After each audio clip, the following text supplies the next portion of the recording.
कर्मस्कंद को भी कथनचित जीव कहा और वह जीव से कर्मस्कंद पृथक नहीं है, इसलिए उसको भी कथनचित जीव करके उसको कहा। वो जो हुई थी ना 4 नंबर का सूत्र है। सिया जीवानंबा उक्त वेदना कथनचित बहुत जीवों के होती है।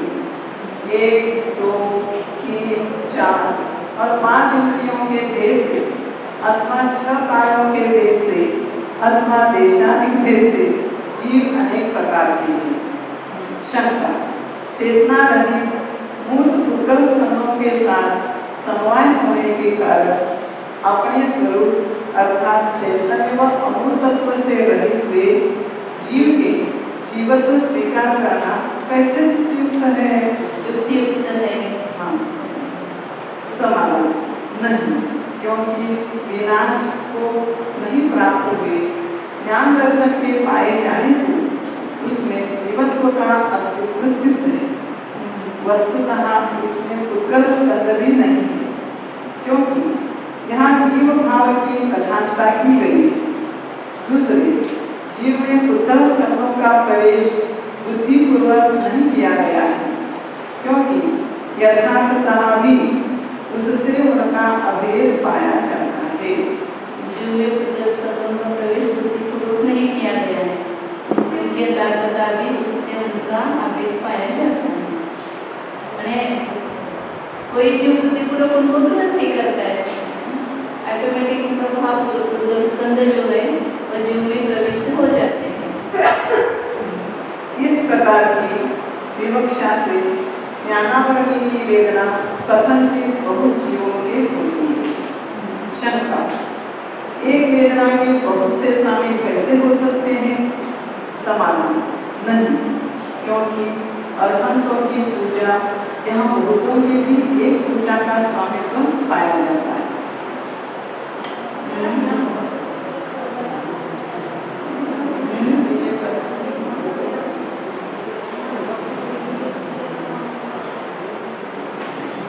ने 24 तीर्थंकरों की आपने पूजा की, 24 तीर्थंकरों की पूजा तो एक ही हो गई ना, तो वहाँ बहुत से तीर्थंकरों की पूजा में यहाँ पर एक पूजा का स्वामित्व पाया जाता है। एक वेदना के बहुत से स्वामी कैसे हो सकते हैं? प्रश्न किया है ना।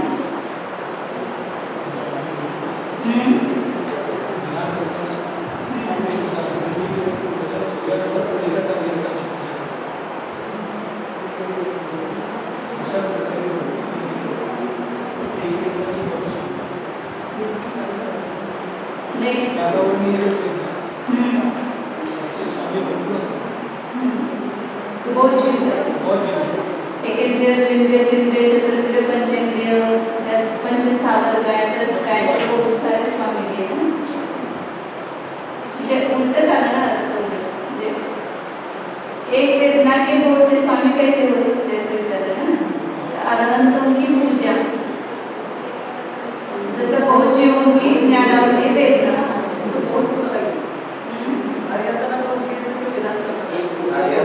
आर्यंत पुष्कळ झाले आणि त्यांची पूजा एक झाली। आर्यंत बहुत होते इसकी एक पूजा।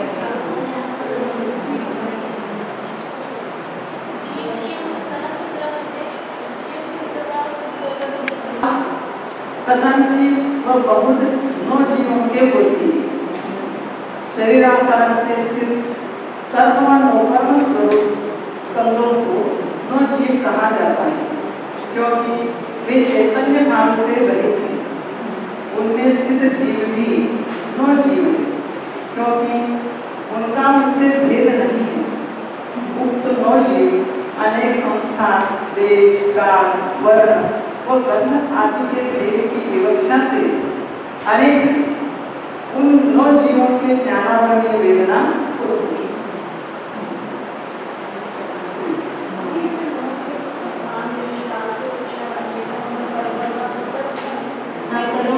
के वर्ण, गंध, रस अनेक प्रकार के, उसके आकार अनेक प्रकार के।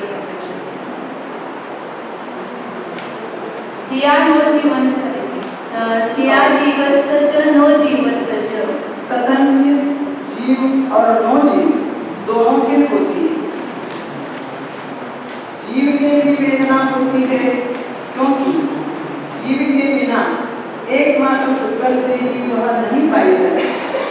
उक्त वेदना नो जीव के भी होती है, क्योंकि नो कर्मों पुत्र स्कंदों के बिना एकमात्र जीव से ही वह नहीं पाई जाती। इस प्रकार के न्याय में ज्ञानावरणीय की वेदना जीव के भी होती है और अजीव के भी होती है। एक जीव और एक नो जीव ऐसा है। सिया जीवस्य च नो जीवानां च, वह कथनचित जीव के और नो जीवों के होती है। जीव एक है और नो जीव अनेक है। जब जाति की अपेक्षा से जीव की एकता ग्रहण की गई हो, तब देश, संस्थान और शरीर के आरंभक उद्गल स्कंदों के भेद से नो जीवों के बहुत्व को ग्रहण करना चाहिए। जब जाति के बिना जीव व्यक्तिगत एकता की प्रधानता होती है, तब अनेक संस्थान से युक्त व अनेक देशों में स्थित एक जीव विषयक अनंतानंत कारण स्कंदों के भेद से नो जीवों के बहुत्व को खोजना चाहिए। इस प्रकार की विवक्षा से जीव के और नो जीवों के भी मुक्त वेदना होती है। जाति के बिना जीव व्यक्तिगत एकता की प्रधानता होती है, तब अनेक संस्थान से युक्त व अनेक देशों में स्थित एक जीव विषय अनंतानंत कारण स्कंदों के भेद से नो जीवों की को करना चाहिए। जीव एक तो जीव भिन्न भिन्न समयों में ऐसा लेना है। अनेक संस्थान से युक्त नहीं इधर लगाना हो, अनेक संस्थान से युक्त व अनेक देशों में स्थित कौन अनंतानंत कारण स्कंद, एक जीव विषय अनंतानंत कारण स्कंदों के भेद से नो जीवों के बोधों को करना चाहिए। तो जब जीव एक व्यक्ति हो गई और बाकी सब कारण स्कंद जो है वो अनेक प्रकार के हो गए। अनेक आकार से युक्त अनेक देशों में स्थित एक जीव विषय कैसे वो तो करना चाहिए। इस प्रकार की विवक्षा से जीव के और नो जीवों के लिए उक्त वेदना होती है। सिया जीवानां च नो जीवस्य च, वह कथनचित जीवों के और नो जीव के होती है।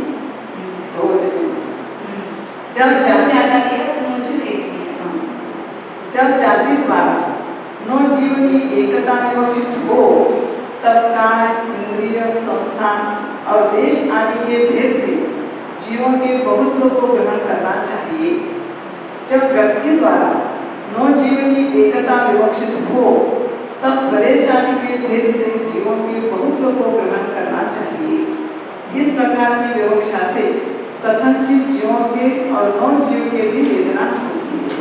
जाति की अपेक्षा से नो जीव की एकता ले सकते हैं क्या?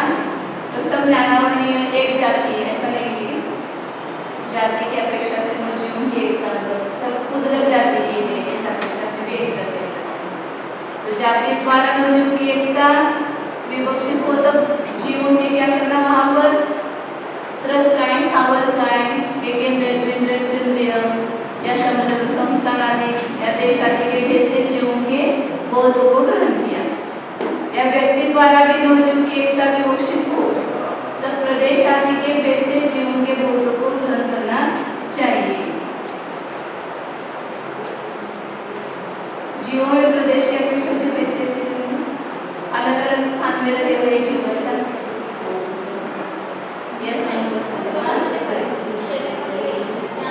मैंने जीवाचे अनेक प्रकार करायचे ना। जब व्यक्ति द्वारा नो जीव की एकता विवक्षित हो, तब प्रदेश आदि के भेद से जीवों के बोधों को ग्रहण करना चाहिए। बोलते देश संस्थान शरीर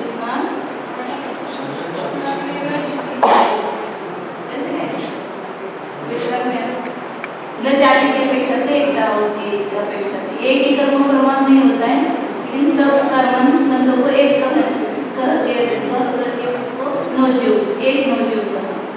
फिर अनेक जीव अनेक नो जीव, फिर एक जीव अनेक नो जीव, अब अनेक जीव और एक नो जीव।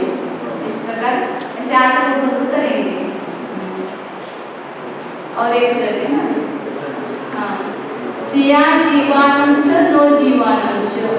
कथनचित वह जीवों के और नौ जीवों के होती है। जब जीवों और नौ जीवों के अवयव विषयक और अनवयव विषयक बहुत्व की विवक्षा हो, तब जीवों के और नौ जीवों के वेदना होती है। अवयव अनवयव, अवयव विषय का अनवयव विषय। अवयव विषय उसके जो अनेक अंग होते हैं जीवों के और नौ जीवों के, इस अपेक्षा से जातीय व्यक्तिगत जाकर अवयव विषय मतलब क्या है? वहाँ पे जाति, अनवयव मतलब व्यक्ति। अवयव यानी व्यक्ति, अनवयव यानी व्यक्ति की जाति के अवयव होते हैं। अवयव विषय और अनवयव विषय, इसका अर्थ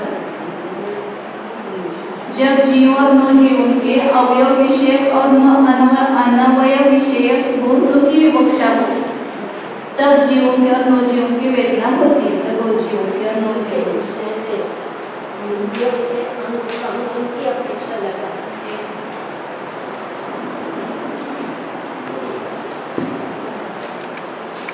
अवयव लगा सकते हैं। नौ जीव के विषय में, उत्तर स्कंदों के विषय में अनवयव, वहाँ अवयव कैसे लगाएंगे? क्रम से लगाना है। जीवों में अवयव विषय बहुत्व और नौ जीवों में अनवयव विषय बहुत्व कैसे लगाएंगे? उसमें जीव के विषय में नौ जीव अनेक है, इसलिए अनवयव लगाएंगे। तो नौ जीव में बहुत सारे आनंदानंद कर्मों परमाणु है, तो वो अवयव नहीं है, वो अनवयव है। और जीव जो की अपेक्षा अनवयव बहुत्व लगाएंगे। अवयव जीव में अवयव संज्ञा लगा सकते हैं। माने एक ही जीव में बहुत्व लगाना, एक ही जीव में अवयव की अपेक्षा से बहुतता या इंद्रियों की अपेक्षा से बहुत्व लगाना। ते बहुवचन कोणत्या अपेक्षा अवयव विषय कसं केलं? जीव और नौ जीवों के अवयव विषय और अनवयव विषय की विवक्षा हो, तब जीवों के और नौ जीवों की वेदना होती है। आगे इसी प्रकार एवं सप्तन कम्मानम, इसी प्रकार से 7 कर्मों के संबंध में कहना चाहिए। जैसे ज्ञानावरणीय कर्म संबंधी वेदना की प्ररूपणा की गई है, उसी प्रकार शेष 7 कर्मों की वेदना की प्ररूपणा करनी चाहिए, क्योंकि उसमें कुछ विशेषता नहीं है। अब ये व्यवहार की अपेक्षा बताया, अब संग्रहण की अपेक्षा बताते हैं। संग्रहणयस्य नानावर्णीय वेदना जीवस्वा, संग्रहण की अपेक्षा ज्ञानावरणीय की वेदना जीव के होती है। जो जिसके फल का अनुभव करता है वह उसका स्वामी होता है। यह व्यवहार सकल जगह में प्रसिद्ध है, परंतु कर्म के फल को कर्म ही तो भोगते नहीं है, क्योंकि अपने आप में क्रिया का विरोध है तथा अचेतन होने से ज्ञान दर्शन से रहित उद्गल स्कंदों में ज्ञानावरणीय के व्यापार की विफलता का प्रसन्न होने से भी उसकी वेदना नौ जीव के नहीं होती, किंतु जीव के ही होती है। दूसरी बात यह है कि जीव द्रव्य से भिन्न नौ जीव है ही नहीं। जीव द्रव्य भिन्न नहीं, क्योंकि जीव से भिन्न नौ जीव है ही नहीं।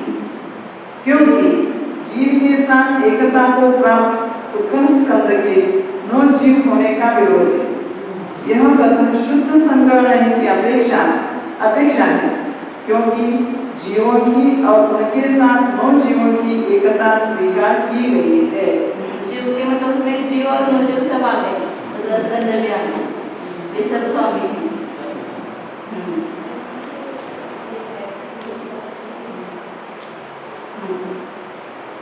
शंका, यहाँ सूत्र में स्यात् शब्द प्रयोग क्यों नहीं किया गया है? समाधान, कोई दोष नहीं है, क्योंकि यहाँ दूसरा कोई प्रकार नहीं है। यदि शुद्ध संग्रहण की अपेक्षा वेदना के स्वामी का कोई दूसरा भी प्रकार होता तो शाद शब्द का प्रयोग करना योग्य था, परंतु वह है नहीं, अतएव उसका प्रयोग नहीं किया गया है।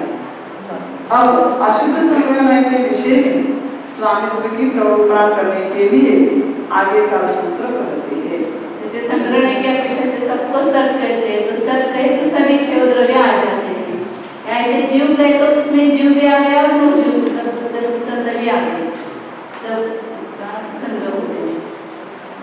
अब यहाँ अशुद्ध संग्रहण के विषय में स्वामित्व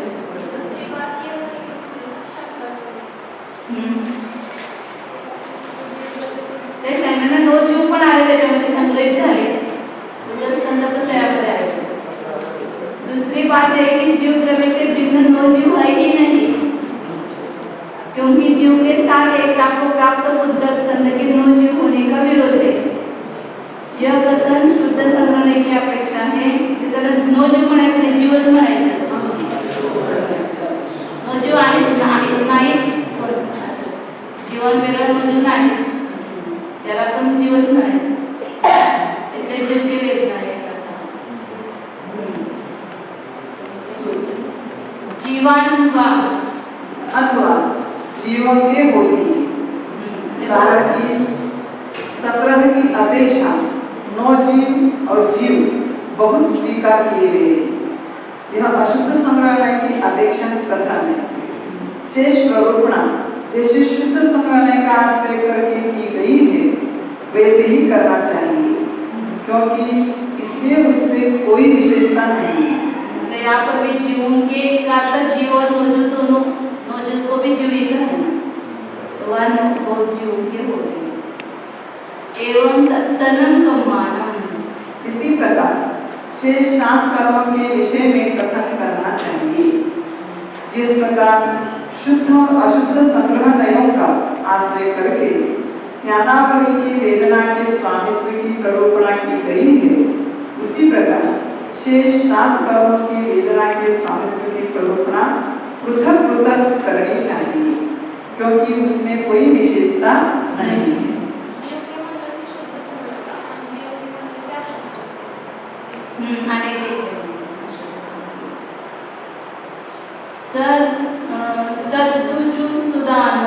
नानावर्णीय वेदना जीवस्य, शब्द और रुजु सूत्र की अपेक्षा ज्ञानावली की वेदना जीव के होती है।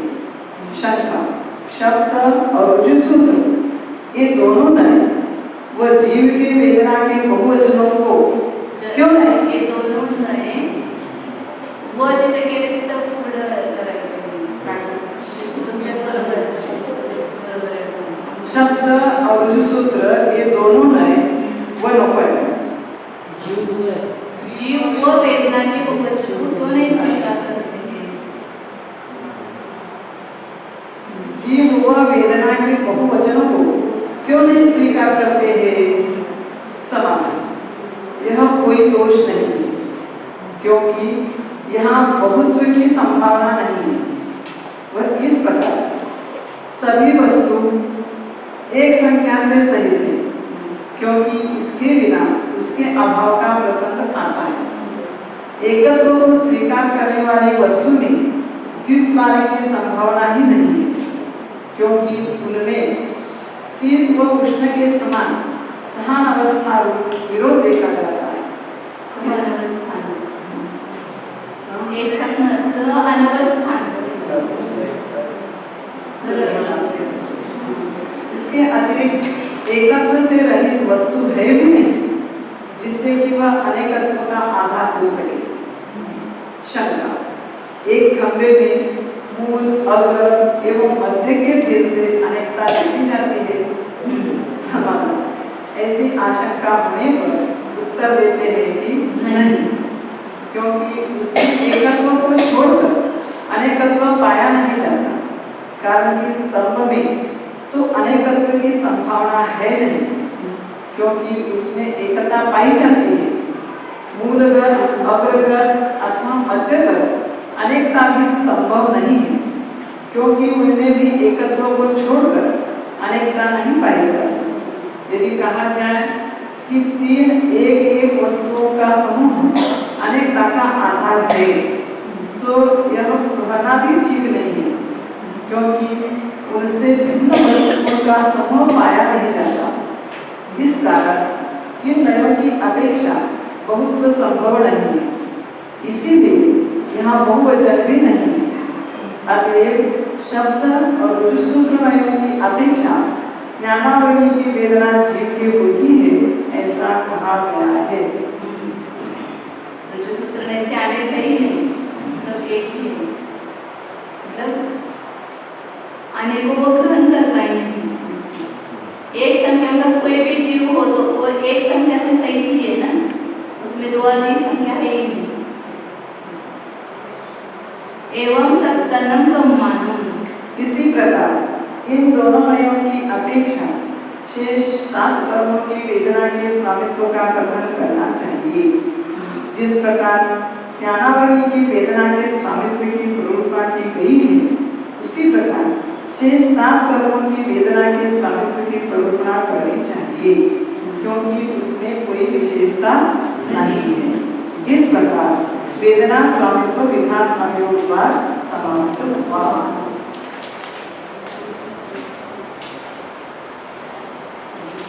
अब वेदना वेदना वेदना विधान अवयोगवाद है। वेदना वेदना वेदना वेदना विधान अवयोगवाद वेदना वेदना विधानेति। वेदना वेदना विधान अवयोगवाद अधिकार प्राप्त है। अभी नीचे में बताएंगे वो खुलासा। वेदना मतलब एक कर्म है और एक वेदना करता अनुभव। अभी तक सब जगह वेदना शब्द जो 8 कर्म स्कंद के लिए आया है, जो 8 कर्म स्कंद है उसको वेदना कहते हैं। अब उसके बाद और एक वेदना है, तो उस कर्म का अनुभव, वही फल का अनुभव करते हुए यह सूत्र अधिकार का स्मरण कराता है। यह सूत्र अधिकार का स्मरण कराता है। शंका, अधिकार का स्मरण किस लिए कराया जाता है? समाधान नहीं, क्योंकि उसके बिना प्ररूपणा के निष्फल होने का प्रसंग आता है। इसका प्रकरण चल रहा है, वो समझ में आना चाहिए।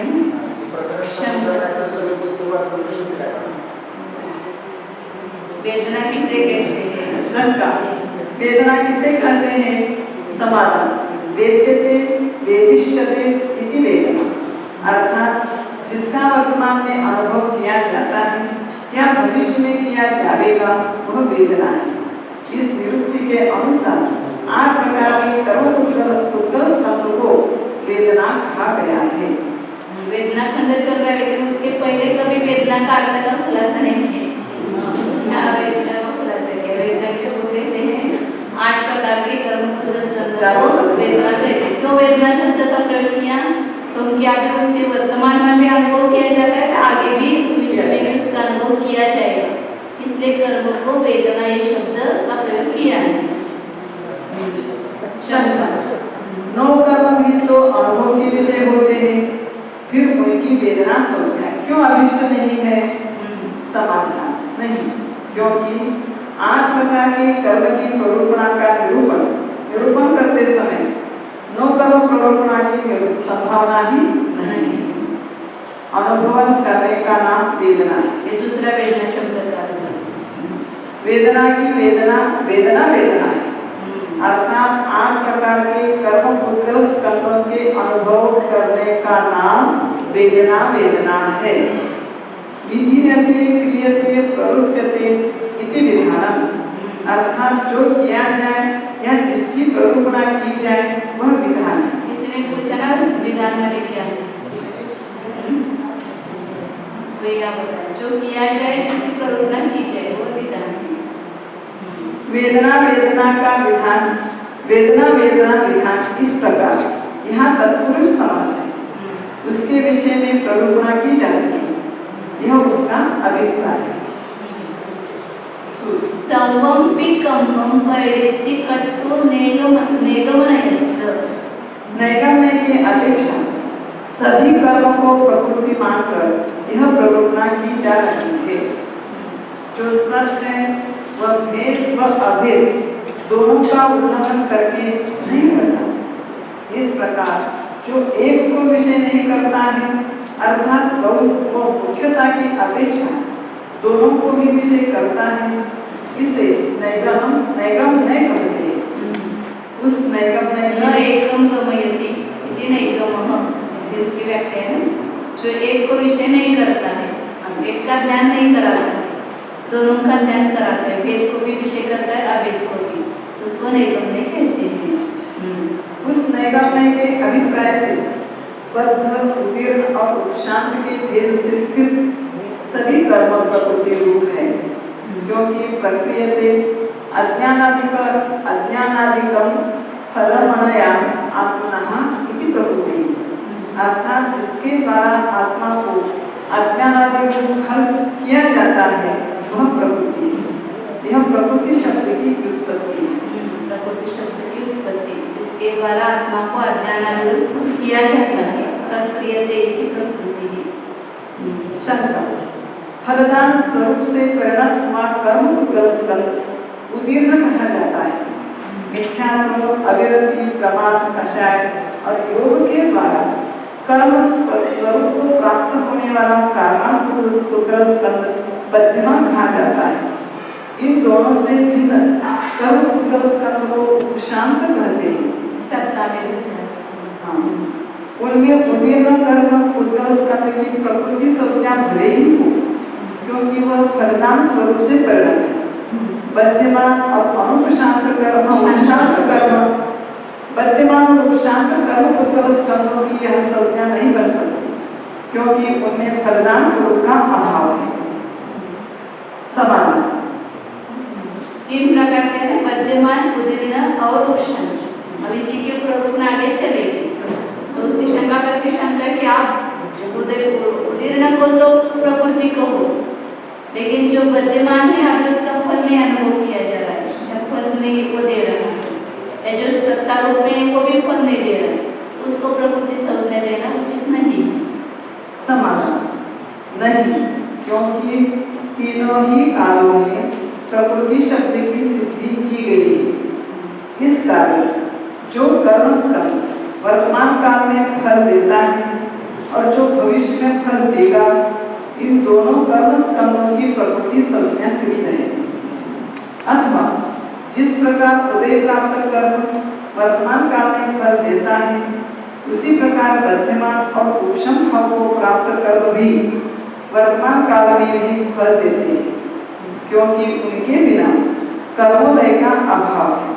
तो कर्मों का उदय भी नहीं होगा, क्योंकि उत्कृष्ट स्थिति सत्व और उत्कृष्ट अनुभाग सत्व के होने पर तथा उत्कृष्ट स्थिति और उत्कृष्ट अनुभाग के बदलने पर सम्यक संयम एवं संयम का ग्रहण संभव नहीं। ये फल दिया उसने, अभी बंदा ने उत्कृष्ट किया तो सम्यक रूप में फल नहीं मिलेगा, तो सम्यक संयम और संयम का ग्रहण संभव नहीं। अथवा भूत व भविष्य पर्यायों को वर्तमान रूप स्वीकार कर लेने से नैगम्य में वह व्युत्पत्ति बैठ जाती है। इसलिए नैगम्य की अपेक्षा उक्त तीन प्रकार के कर्मों को प्रकृति मानकर यह प्ररोचना की जा रही है।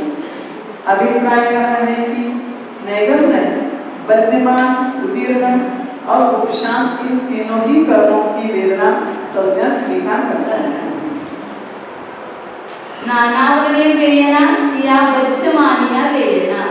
नानावर्णीय वेदना कथनचित बद्धमान वेदना है। इस सूत्र का अर्थ कहते हैं वह इस प्रकार है। यद्यपि शाद शब्द अनेक अर्थों में वर्तमान है, तो भी यहाँ उसे अनेकांत अर्थ में ही ग्रहण करना चाहिए।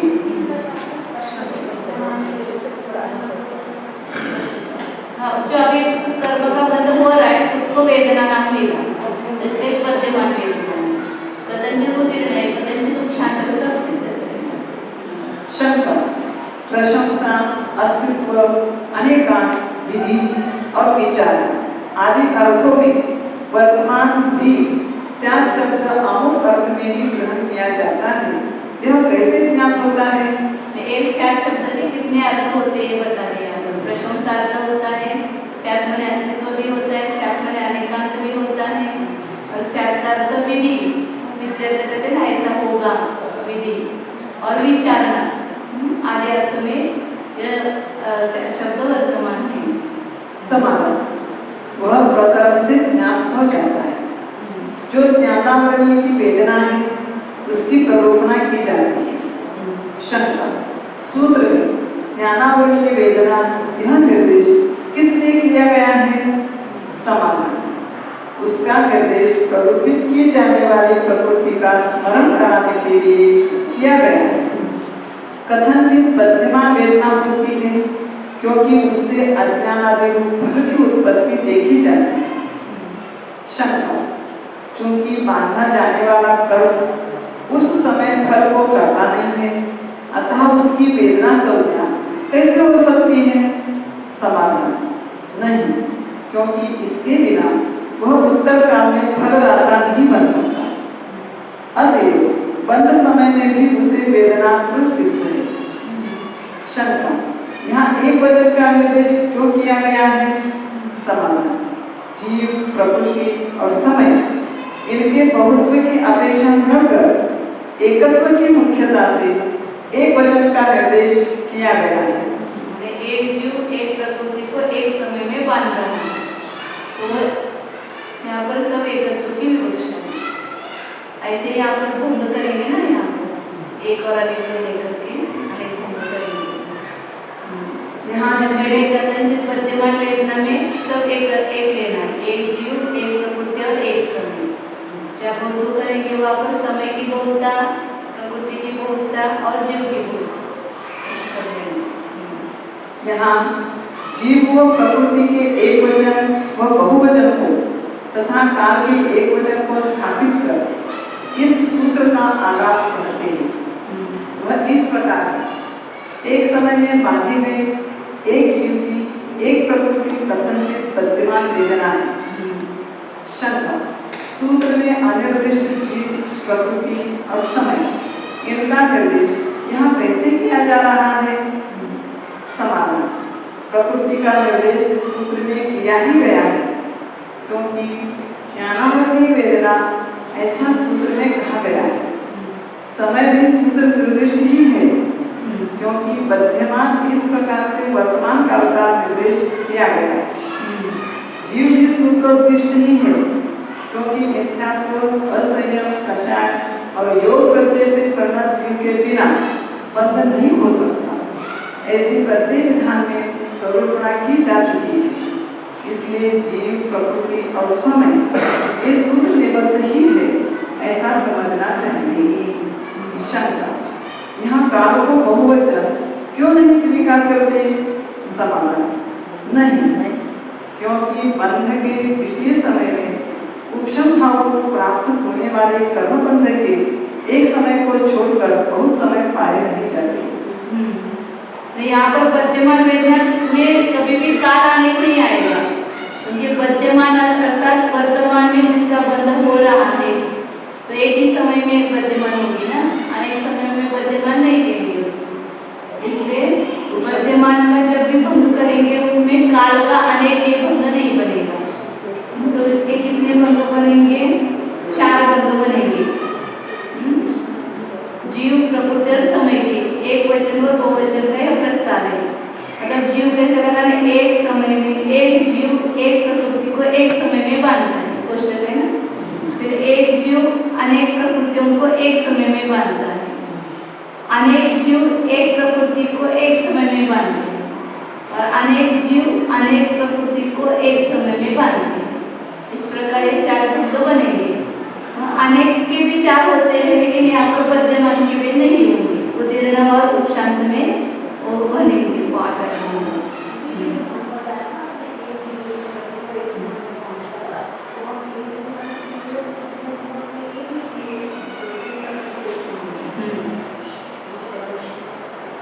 मुश्किल नहीं है, ये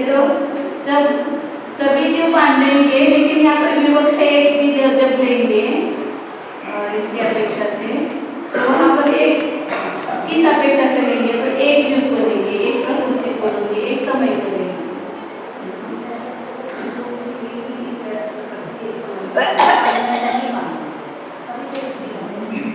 विवक्षा की अपेक्षा से लेना। यहाँ जीव, प्रकृति और समय के एक वचन और बहुवचन का है प्रस्ताव। यहाँ एक जीव की एक प्रकृति एक समय में बांधी गई विद्यमान है। इस प्रकार इस प्रथम प्रस्ताव के आलाप का आश्रय करके यह सूत्र अवस्थित है। तो इसमें पहले जो ज्ञानावली वेदना कथनचित विद्यमान वेदना, इसका एक ही बंध बनेगा। इन चार बंधों में से आगे के इसमें सब में आने का आता है ना शब्द, इसलिए वो तीन बंध नहीं बनेंगे, उसकी एक ही बंध बनेगा। आगे वो सिया उदिन्ना वेदना, ज्ञानावली की वेदना कथनचित उदीर्ण वेदना है। हृदय को उद्दीर्ण क्यों कहते हैं? हाँ? हृदय को उद्दीर्ण क्यों कहते हैं? उसके वो जिसका उदय हुआ है उसको उदीर्ण कहते हैं। उद्दीर्ण का उद्दीर्ण से लगाते हैं। उदीर्ण मतलब उदय में आया हुआ, उदय को प्राप्त हुआ ऐसा। उद्दीर्ण से मतलब नहीं है उसका। नहीं। हृदय को प्राप्त हुए को संस्कृत उदीर्ण से भी आएगा, उदय रूप से भी आएगा, दोनों रूप से हर समय चलता ही है। उदीर्ण भी ऐसे हर समय चलती है। उदीर्ण होकर के कुछ परमाणु है, कुछ अपने अपने काल में उदय रूप है, दोनों मिलकर के एक उदीर्ण हो जाएंगे ना वो। ज्ञानावली वेदना इसकी सब सूत्रों में अनुवृत्ति ली जाती है। शब्द बंध सूत्र के पश्चात उदीर्ण सूत्र किससे कहा जा रहा है? समाधान नहीं। वो धातु आएगा वहाँ पर, उदीर्ण नहीं, पूर्ण ऐसा होता है ना, कबधारी उसका बनता है, रुकीर्ण, रुजीर्ण, ऐसे रु धातु लेना पड़ेगा, जो उद अधिक रु धातु, इसका उदीर्ण बनेगा। कबधारी उदीर्ण उदय को उदय में आया हुआ। उदीर्ण बोले तो उदीर्ण लेना जरूरी नहीं है। नहीं। उदीर्ण आता है तो अब यहाँ पर जो उदीर्ण और उदीर्ण 8वीं 15वीं पुस्तक में आएगा, उदीर्ण हर समय चलती है। उदीर्ण नहीं ऐसा केवल वो आयु का अंत में आखिरी काल छोड़ करके हमेशा उदीर्ण होती है, और अन्य प्रकृतियों की भी उदीर्ण होती है। आपको वो समय लगेगा, कुछ भी वैल्यू नहीं है। बंध सूत्र के पश्चात उदीर्ण सूत्र किस लिए कहा जा रहा है? समाधान नहीं, क्योंकि विद्यमान और उदीर्ण से भिन्न सब कर्म उद्गल स्कंद की उपशांत संज्ञाएं यह बताने के लिए बंध सूत्र के पश्चात उदीर्ण सूत्र कहा गया है। यहाँ जितना बांधा जा रहा है उसकी विद्यमान संज्ञा, जो उदय में आ रहा है उसकी उदीर्ण संज्ञा, बाकी सब उपशांत मतलब सत्ता में उसको उपशांत शब्द से कहा है।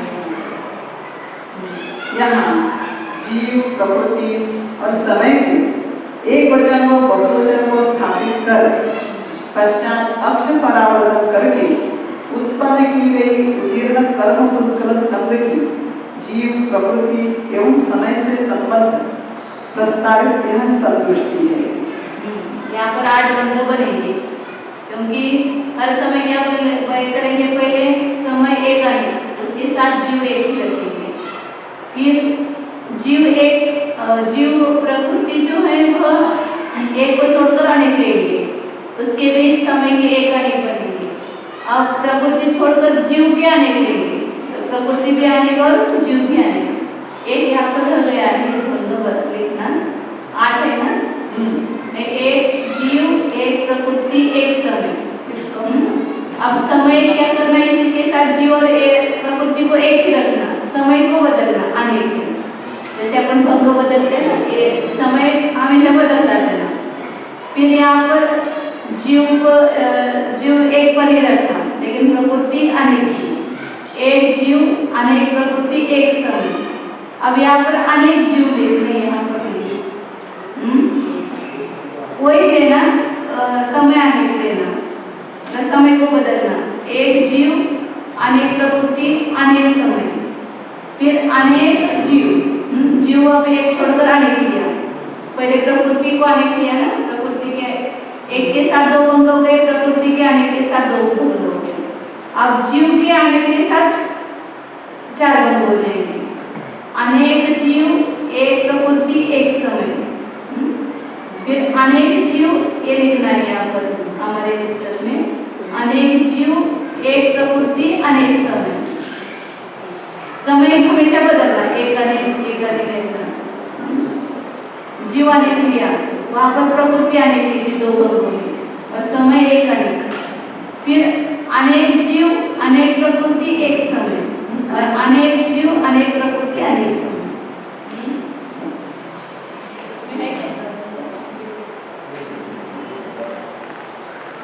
और 1 2 3 4 5, 5 के बाद छठा बंद लिखना है उसमें, जिनमें नहीं है उसमें अनेक, एक और अनेक, ऐसे अनेक, एक और अनेक, अनेक जीव एक प्रकृति अनेक।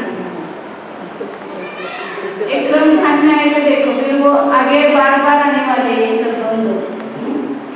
पहले क्या किया, एक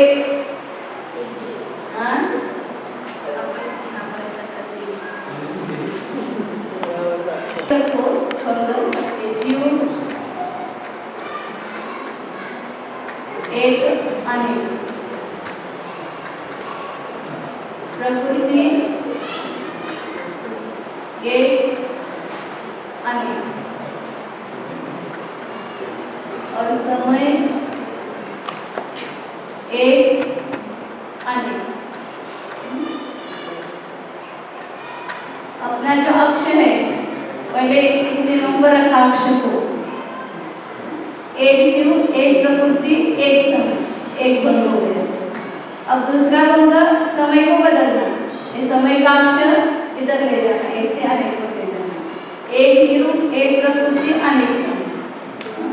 अब इसको वापस यहाँ पर स्थापित करना, समय को, ये अक्षर अपने स्थान पर आएगा, तब ये प्रकृति का अक्षर बदलना, प्रकृति का एक से लेकर क्या जाएगा, अनेक में जाएगा। फिर एक जीव अनेक प्रकृति एक समय, फिर एक जीव अनेक प्रकृति अनेक समय, इसको ये बदलना है। वापिस ये यहाँ पर जाकर के वापिस आएगा, इस एक जीव और एक प्रकृति के साथ दो बंद हो गए, फिर एक जीव अनेक प्रकृति के साथ दो बंद हो गए, फिर एक यहाँ से लेकर के यहाँ ले जाना, अनेक जीव का बदल करके, तो अनेक जीव ये यहाँ पर ही रखना, अनेक जीव एक प्रकृति एक समय, अनेक जीव एक प्रकृति अनेक समय। अब यहाँ पर ये बंद यहाँ जाएगा, तो और ये जीव का भी यहाँ रहेगा, तो अनेक जीव अनेक प्रकृति एक समय, अनेक जीव अनेक प्रकृति अनेक समय, ऐसे आगे बंद कर देंगे।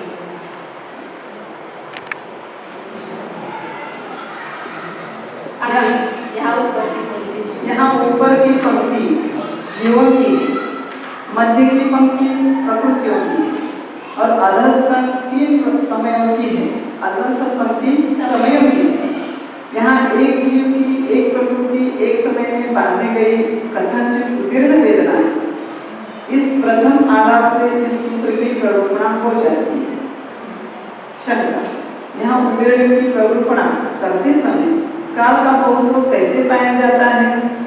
समाधान, नहीं, क्योंकि अनेक समयों में बांधी गई प्रकृतियों का एक समय में उदय पाया जाता है। उत्तीर्ण भी वर्तमान काल में है, लेकिन वहाँ पर उस वर्तमान काल में उदय में आ रहे, वो एक समय में बांधे हुए नहीं, अनेक समय में बांधे हुए कर्म एक समय में उदय में आ रहे हैं, इसलिए उसमें अनेक समयता बन जाती है। तो यहाँ पर जो दूसरा नंबर का बताया, ज्ञानावर वेदना कथनचित उदीर्ण है, तो एक ही वेदना है ना, तो इसलिए यहाँ पर एक ही भंग बनेगा। पहला एक समय में एक जीव एक प्रकृति का उदय, एक ही बनेगा, क्योंकि अनेक लेंगे तो फिर वो बहुवचन हो जाएगा उसका। अब यहाँ पर एक एक क्रम से ले रहे हैं, ये 8 बंद इसके नहीं होंगे, ये जो अभी बताया ना ज्ञानावली की कथनचित उदीर्ण वेदना है, इसके 8 बंध नहीं बनेंगे। सामान्य बुद्धि की अपेक्षा 8 बंध है, किसमें कितने संभव है वो सब आगे बताएंगे। अब यहाँ पर तीसरा सिया वसंता वेदना। ज्ञानावरणीय वेदना कथनचित उपशांत वेदना है। ये अभी एक ही वेदना, एक है, इसलिए एक जीव एक प्रकृति एक समय, एक ही पंक्ति में इस सूत्र के अर्थ की कल्पना करते समय जीव, प्रकृति और समय इनके एक वचन व बहुवचन को स्थापित कर अक्ष परावर्तन करके प्रस्ताव को उत्पन्न करना चाहिए। ये अभी आपने जैसा किया था इसकी जीव, प्रकृति और समय से संबंधित संतुष्टि यह है। इसमें ऊपर की पंक्ति जीवों की, मध्य पंक्ति प्रकृतियों की और अधस्थ पंक्ति समयों की है। यहाँ एक जीव की एक प्रकृति एक समय में बांधी गई कथनचित उपशांत वेदना है। इस प्रकार इस प्रथम आलाप से इस सूत्र की प्ररूपणा हो जाती है। चूंकि अनेक समयों में बांधी गई प्रकृतियां सत्स्वरूप से पाई जाती है, अतः यहाँ काल बहुत उपलब्ध है। शेष कथन सुगम है। इस प्रकार बध्यमान, उदीर्ण और उपशांत इनके एक संयोजनित एक वचन सूत्र का आलाप समाप्त हुआ। एक वचन सूत्र का आलाप समाप्त हुआ। तो तीनों भी एक ही थे, कथनचित व ज्ञानावरण की बध्यमान वेदना वो भी एक थी, उदीर्ण वेदना एक थी और उपशांत वेदना भी एक थी। तो यहाँ पर एक एक ही बंधु बनेंगे। अब बहुवचन की लेते हैं यहाँ सिया बध्यमानी याव वेदनाओ। कथनचित बध्यमान वेदनाएं हैं। बध्यमान वेदना के बहुवचन से संबंधित इस प्रथम सूत्र के अर्थ की प्ररूपणा करते समय जीव और प्रकृति के एक व बहुवचनों को तथा समय के एक वचन को स्थापित कर उनके त्रिसंयोग से उत्पन्न प्रस्ताव को भी स्थापित करके इस सूत्र के अर्थ की प्ररूपणा की जाती है। तो तीनों की अपेक्षा से यहाँ पर काल की अपेक्षा से तो अनेकता है ही नहीं बध्यमान में। जो अनेकता है किस अपेक्षा से आएगी? जीव की अपेक्षा से बहुता आएगी और प्रकृति की अपेक्षा से। तो इसलिए उसकी कितने भंग बनते हो करके दिखाएंगे। वह इस प्रकार है। यहाँ समय का बहुत्व नहीं है, क्योंकि बध्यमान कर्म की उसकी संभावना नहीं है। आगे कहीं पर भी बध्यमान में अनेक समय भंग होगा नहीं, इसलिए 4 लोग होते। तो उसमें से यहाँ पर कितने होंगे? 3 होंगे। प्रकृति का जो एक है ना वो छोड़ देना, एक जीव एक प्रकृति एक समय छोड़ना, बाकी दूसरा तीसरा चौथा भंग होगा। एक तो जीव अनेक या प्रकृति अनेक, ऐसे लेंगे। जीवों और प्रकृतियों वहाँ बहुत्व पाया जाता है। नैकम में बध्यमान वेदना के बहुत्व को स्वीकार करता है, इसलिए इसके प्रथम उच्चारण को छोड़कर शेष 3 उच्चारणाएं होती है। 4 भंग होते हैं ना, उसके पहला भंग नहीं होता है, बाकी 3 भंग होते हैं। कौन से 3 भंग होंगे पहले आप करो और फिर पढ़ते हैं। एक जीव अनेक प्रकृति एक समय, अनेक जीव एक प्रकृति एक समय, अनेक जीव अनेक प्रकृति एक समय। क्योंकि समय के 2 है नहीं, यहाँ पर समय एक ही है, इसलिए 4 भंग बनते। वहाँ पर ये अनेक लेना नहीं, तो इसलिए 4 3 बनेंगे। हाँ आगे नहीं, यहाँ तक 4 है ना बध्यमान के, तो दूसरा तीसरा और चौथा संभव है, पहला नहीं। जहाँ मतलब अनेक आएगा। एक तो किसी न किसी की अपेक्षा से अनेक वहाँ पर होना चाहिए। जीव की अपेक्षा अनेकता या प्रकृति की अपेक्षा अनेकता है, दोनों की भी अनेकता। उनको कहते हैं एक जीव की एक जीव की अनेक प्रकृतियां एक समय में बांधी गई कथनचित बध्यमान वेदनाएं हैं। यहाँ एक उच्चारण शलाका पाई जाती है। अनेक जीवों के द्वारा एक समय में बांधी गई एक प्रकृति कथनचित बध्यमान वेदनाएं हैं। इस प्रकार 2 उच्चारण शलाकाएं हुई। शंका जीवों के बहुत्व से वेदना का बहुत्व कैसे संभव है? समाधान नहीं, क्योंकि जीवों के भेद से भेद को प्राप्त हुई एक वेदना के बहुत होने में कोई विरोध नहीं है। अथवा अनेक जीवों की अनेक प्रकृतियां एक समय में बांधी गई कथनचित विद्यमान वेदनाएं, इस प्रकार 3 उच्चारण शलाकाएं हुई। इस प्रकार विद्यमान के बहुवचन संबंधी सूत्र का आलाप समाप्त हुआ। स्यादिन्नाओ वेदनाओ कथनचित उदीर्ण वेदनाएं हैं। इस उदीर्ण वेदनाओं संबंधी बहुवचन सूत्र के आलापों की स्वरूपणा करते समय जीव, प्रकृति एवं समय की एक व बहुवचनों को स्थापित कर तथा उनके अक्ष संचार से उत्पन्न प्रस्ताव को भी स्थापित करके उनमें से पूर्व में कहे गए एक वचन आलाप को छोड़कर शेष 7 आलाप को कहते हैं। इसमें 8 भंग है ना, तो एक वचन का भंग छोड़ करके सब अनेक के भंग हो जाएंगे। यहाँ पर 7 भंग होंगे। यथा एक जीव की एक प्रकृति अनेक समयों में बांधी गई कथनचित उदीर्ण वेदनाएं हैं। यद्यपि यहाँ एक जीव के द्वारा एक ही प्रकृति उदय में विकसित की गई है, तो भी वह बहुत होती है, क्योंकि वह अनेक समयों में बांधी गई है। यहाँ एक उच्चारण शलाका हुई। अथवा एक जीव की अनेक प्रकृतियां एक समय में बांधी गई कथनचित उदीर्ण वेदनाएं हैं। इस प्रकार 2 उच्चारण शलाकाएं हुई। अथवा एक जीव की अनेक प्रकृतियां अनेक समयों में बांधी गई कथनचित उदीर्ण वेदनाएं हैं। इस प्रकार 3 उच्चारणाएं हुई। अथवा अनेक जीवों की एक प्रकृति एक समय में बांधी गई कथनचित उदीर्ण वेदनाएं हैं। यहाँ जीवों की बहुत्व की अपेक्षा उदीर्ण वेदना का बहुत्व ग्रहण किया गया है। इस प्रकार 4 उच्चारणाएं हुई। अथवा अनेक जीवों की एक प्रकृति अनेक समय में बांधी गई कथनचित उदीर्ण वेदनाएं हैं। इस प्रकार 5 उच्चारणाएं हुई। अथवा अनेक जीवों की अनेक प्रकृतियां एक समय में बांधी गई कथनचित उदीर्ण वेदनाएं हैं। इस प्रकार 6 उच्चारणाएं हुई। अथवा अनेक जीवों की अनेक प्रकृतियां अनेक समयों में बांधी गई कथनचित उदीर्ण वेदनाएं हैं। इस प्रकार 7 उच्चारणाएं हुई। इस प्रकार उदीर्ण वेदना के बहुवचन संबंधी सूत्र की प्ररूपणा समाप्त हुई। इसलिए विषयापेक्षा से आने लगते हैं। एक्चुअल में 7 चलेगा ना, लेकिन अनेक जीवों की अनेक प्रकृतियां अनेक समय बांधी गई उदीर्ण को प्राप्त हो रही है। विवक्षित जब एक लेंगे ना, तो वो अलग-अलग किसी एक जीव ने ज्ञानावरने की अनेक मति ज्ञान, शुद्ध ज्ञान अनेक प्रकृति है। तो वो सबका वैसे चली रहा है। अनेक जीवों का हम ले रहे हैं, अनेक जीव हैं, अनेक समय में बांधा गया कर्म था।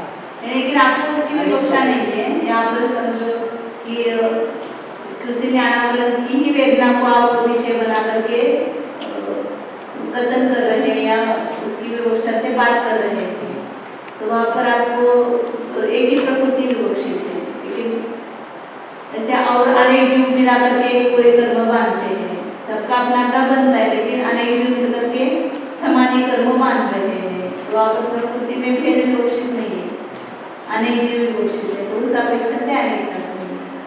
विवक्षा से भंग तो विवक्षा से बनते हैं ना।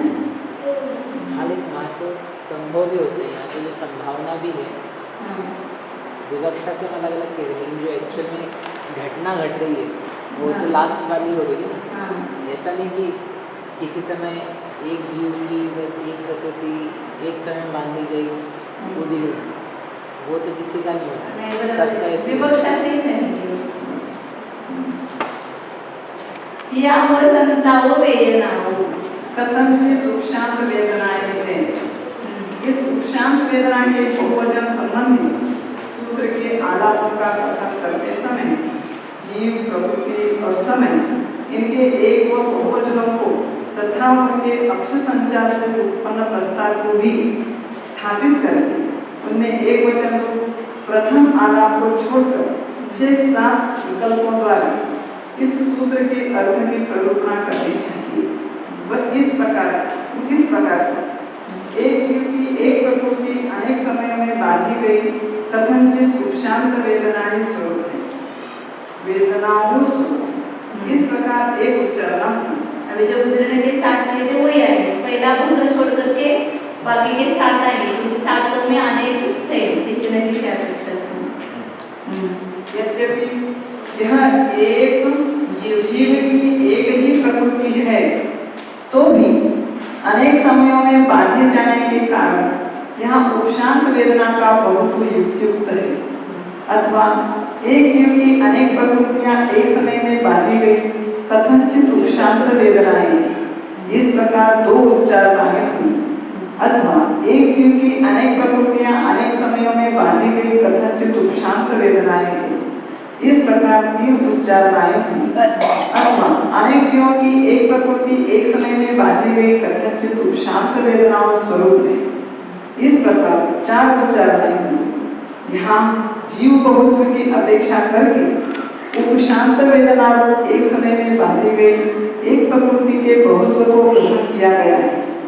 अथवा अनेक जीवों की एक प्रकृति अनेक समय में बांधी गई कथनचित उपशांत वेदनाओं रूप है, इस प्रकार पांच उच्चारणाएं हुई।